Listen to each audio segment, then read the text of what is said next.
Hello my dear friends, welcome back to my channel. How are you all doing? Hope you're all doing great. Please kindly subscribe to this channel. Subscribe. Do not pass by without subscribing. Also, give me a like. You see the finger of like? Kindly press it, okay? Today we are talking about this news that is all about internet now. About Sister Osinachi Nwachukwu that just died. It's been believed that she died out of domestic violence and which is not supposed to be. I want us to know something. Before anything happens on this earth, it has been ordained that it's going to happen like that. Nothing takes God by surprise, as I do say that we are living a finished life. Everything that is happening on this earth today or happening to our lives is something that has already been ordained, and there is nothing we can do about it. I believe it was her time to die, even though she died prematurely. God has ordained it that she's going to go that way. Because of her mistake or because of this and that, she's going to go that way. And that was exactly how it happened for others to learn. Because whatever that happened on this earth is actually for others to learn.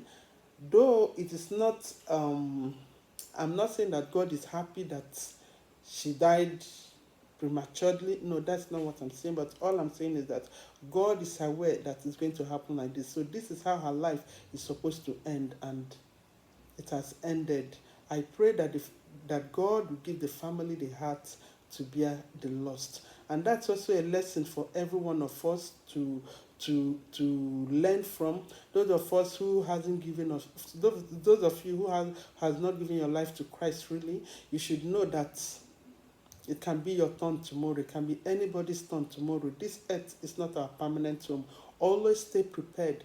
If you haven't given your life to Christ, why not do so? Because there is nothing you are going with. Our sister has gone. She didn't go with her fame. She didn't go with her songs. She didn't go with her money. She didn't go with her children. She left with nothing. The only thing she left with is just the salvation of her soul. So why not give your life to Christ today? Today that you're still breathing, why not give your life to Christ? So, as I was saying, this our sister, it's been believed that she died out of domestic violence, abusive relationship, which is not supposed to be. Because she's a Christian, and I believe the husband too is a Christian. They all attend the same church, hear the gospel. It is not supposed to be. A man that is supposed to protect the wife. God has placed the man as the head of the home to protect the wife, to protect the children, to protect the family. Even as Christ is protecting his church, as Christ is the head of the church, the man is supposed to be the head of his home. He's supposed to be a covering to his family. Every man, every married man today is supposed to be a covering to the family. That's how it is supposed to be. He's supposed to guide and protect his family. But today, the men end up destroying their family. They end up destroying the family. A man who is supposed to protect his wife ended up killing her. It's been believed that he was jealous of her success or whatever. Whatever the reason is, he has no right. He has no right to turn the wife to a punching bag. Men, you should desist from this evil. Your wives are not your punching bag. God has given them to you to protect them, to love them even as he has loved the church, to protect them, to be a covering to them, and not your punching bag. It is not advisable for anyone to remain in an abusive relationship. That is why I'm saying when you are going to church, go with your brain. Because the people you are going to meet in church, they are human just like you and I. Your pastor that will preach to you is a human just like you and I. If he tells you to stay in an abusive relationship, do not give ear to that. an abusive relationship that is life-threatening. Though divorce is not the solution. It shouldn't be your first step. That should be your last step. After you have done all, there is no change, then divorce becomes the option. After you have done all, and I also advise Christians, pray. Pray and ask God what to do. Because you will not continue praying for God to change. You pray, God change him, keep believing God will change him. Change that prayer point. Change your prayer. You have prayed and prayed God to change him, and he's still behaving the way he's behaving. Change the prayer point and ask God for direction on what to do. If you are praying for direction and you haven't gotten direction on what to do, but I believe God will speak to you, and you haven't gotten direction based on your level of faith, you haven't gotten direction yet, use your brain. Yes, use your brain. When it has become life-threatening, pack your bag and walk away. They said a living dog is better than a dead lion. Pack your bag and walk away. Do not live your life based on what people say. The stigma, she's a divorcee. And so what? Christianity is not foolishness. God hates divorce, yes. But God does not encourage you to stay in an abusive relationship that will claim your life. God is not in it. God is not the God of confusion. So wherever there is confusion, God is not there. So if that's your relationship, is a relationship of confusion, abuse, God is not in it. So why are you holding on to what God is not involved in? Pick your bag and walk away.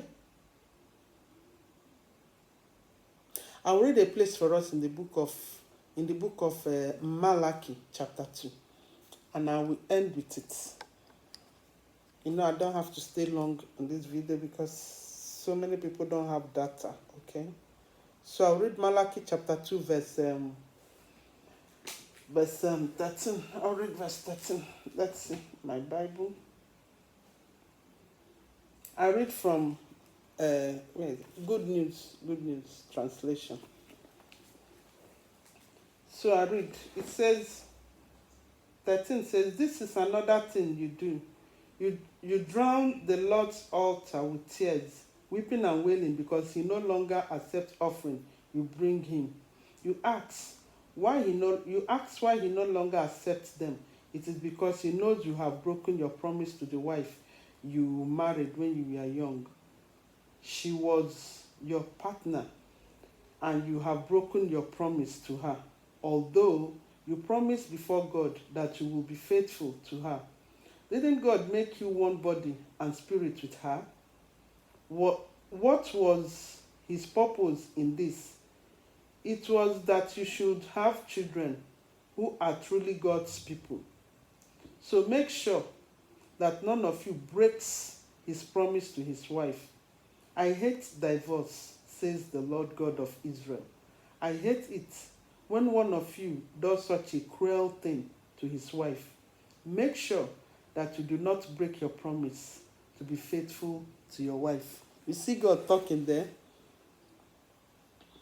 That is to show you that even some prayers, some preaching, some fasting, some singing, whatever we do in church, God does not accept most of them. He does not accept most of them because of the kind of life the person who is offering it is living.